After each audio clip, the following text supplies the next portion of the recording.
Going through a rocky separation is never easy. This father says the time away from his boys is by far the hardest part. There's never enough time with my kids. I basically am there for them, and when they're not there, I try and find stuff to keep myself busy. We've changed his name and won't be showing his face in order to protect the children's identities.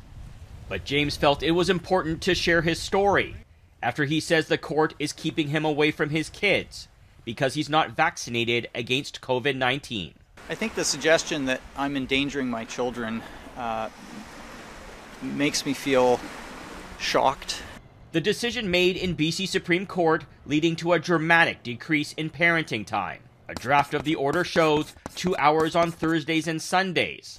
James says that's down from 4 days and 3 nights, or 63 hours a week. The amount of quality time that I have with my children is so drastically reduced. It's next to nothing. On top of that, his parenting time is limited to outdoors. Driving with the children also not permitted.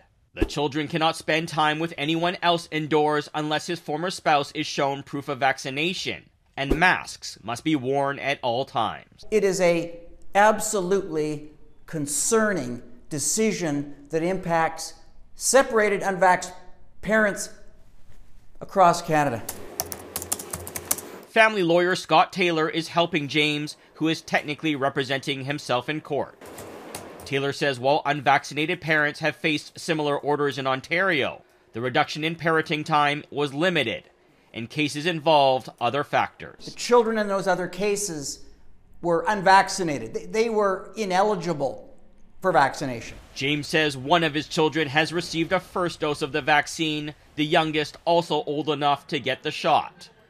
Despite his own beliefs, he says it's something he can't oppose. I don't feel I'm putting anybody in danger. I'm respectful of everybody else's choices. I'm not out there causing trouble. When asked if there are any other factors that led to the reduction in parenting time, like an immunocompromised family member or relationship issues, James says no.